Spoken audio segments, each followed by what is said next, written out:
Hey everybody, Andy Roberts, Fremont City Council candidate for Ward 2. Um, Many of you know I'm no longer on Facebook, but my son has been gracious to me to allow me to use his Facebook to keep you updated on what's going on with my campaign. And I wanted to share with you some things that happened the other night because I think it's important for the community to understand that there is somebody fighting for them in the community. Something that is very dear to my heart is homelessness. I know how it is to have the place where you are living. Those who own it tell you that they are selling it and you have to leave. You don't have a place to go, doesn't matter. You still have to leave. So I understand that. I know how it is to not know where your next shower is going to come from, where your next meal is going to come from. I understand. And I know Bishop Bowling, who was homeless at the age of 16, understands how they feel. And I wrote a letter to City Council, to the mayor's office, and many of the other city officials several weeks ago because I was very concerned with the approach they were taking towards our homeless. And in that letter, I addressed some things about why people are homeless. It could be because of drugs, addiction. It could be because they became ill. Maybe they lost their home. Or maybe just because of bad luck. There's a lot of reasons. And mental illness has a lot to do with it as well. So I addressed them with that. I gave them an idea of hiring a liaison. That was an idea that I came up with a few years back to help with the African American, the black community, to give them representation and to help the city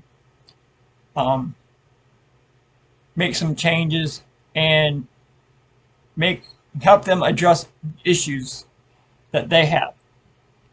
So I came up with an idea of a liaison for that. Well, I never became mayor, so I never got to institute it. Well, about a year later, they came up with the idea of a diversity liaison. Great idea. And I submitted to the council just recently that they needed another liaison for this issue. I had one person report to me that there was approximately 73 homeless people in our city. That's a lot of people. There are people that are just staying with friends or family that have nowhere to go. And then, of course, you have those that are staying in homeless shelters, emergency shelters, and those that are just living on the streets. So I'm very concerned with the issue at hand.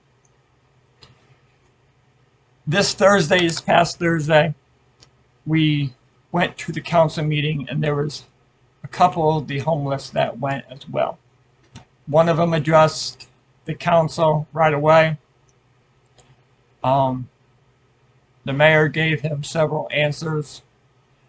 He had a lot of concerns with some things that were going on. They were being kicked out of the park. They had lowered, the community fortress had lowered their beds from 20 to 8. And Mayor Sanchez addressed all those issues.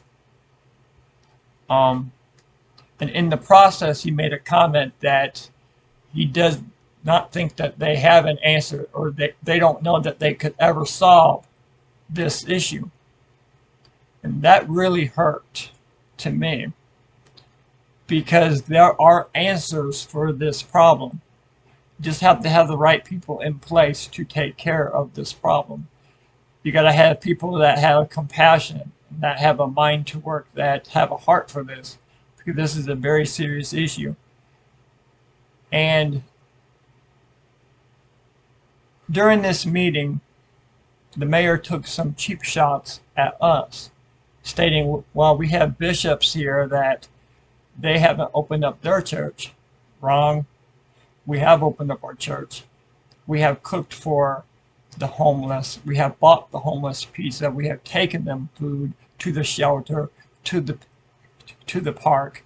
We have taken them water when it's 90 degrees out. I have sat with them and heard their stories. We have offered them a place to come to take a shower.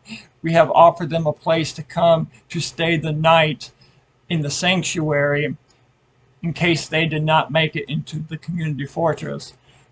So we have reached out to our homeless because we really do care.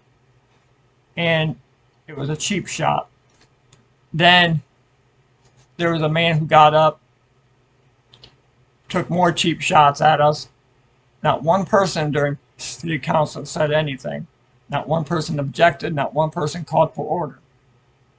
They were totally out of order. I didn't say anything. So I took my 3 minutes. That's all I got. 3 minutes. They have a rule for city council. They never apply that rule.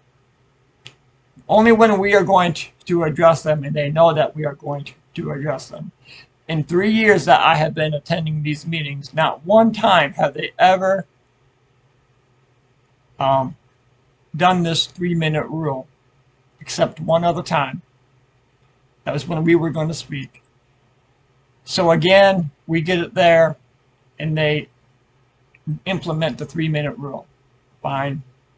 I spoke my heart. I got a little bit emotional on the subject because I feel a lot of emotion when it comes to this issue. And I called for unity amongst our elected officials and as a community. We can solve this issue, but it's going to take a community united together. And I told the mayor and everybody that I hope that the slogan "Together We Can" is just not a campaign slogan, but let's let it be a slogan that we have in operation and in action. And I explained to them that there are people that are willing to help with this epidemic, but they feel like their opinions don't matter. They feel like they're not appreciated, that they would love to volunteer, but they're never called upon. And when they do volunteer, their response is not very welcoming. So I said a few things, and then Bishop Bowling got up to say a few words. And as he was speaking, Mayor Sanchez interrupted him and pretty much said, "We've been talking about this enough," and he was going to get up and leave. So he walked out like a little child, walked out. And I'm very concerned that people can't lay down their egos, their dislikes, and their opinions to solve an issue that concerns the lowest of us all, those that have lost everything. You can't be any lower than a person that is homeless. So I am very concerned with what happened during the conference or during the council meeting. The mayor got up and walked out. That's not "Together We Can." And it starts with our mayor. And that is why I'm running for council. Our councilman, while the homeless gentleman was speaking, I could overhear him talk about the timer. Who cares about a 3-minute timer? The man is homeless and speaking his heart, and you're worried about a timer? You're supposed to be leading my ward? No, I don't think so. You don't have a heart for this ward, Mr. Sleek. But I tell you who does have a heart for this ward and for the people of our city. That is me. And that is why I want to run. And that is why I need your help. That's why I need your vote. Because we can make a change, and we can bring real positive change to Fremont. You will not get another puppet. I am not going to just say yes to everything. and go along. Well, if the mayor doesn't have a plan, I guess we won't have a plan. No, we will come up with plans to solve issues that we are facing. This homeless crisis, the housing crisis, enough's enough. Let's get something done. Let's not just talk about it. Let's get it done. But I wanted to share with you just for a few minutes what was going on. I'm very concerned with our city and the direction that we are going. So don't forget, Monday we had the Labor Day parade, and then early voting starts in October. Very soon I'll be going door to door and asking for people's votes. If you have friends and family that live in my ward, please encourage them to vote for somebody that will fight for the people. I am the people's voice. I will stand up for them when nobody else will. God bless you. God bless our city.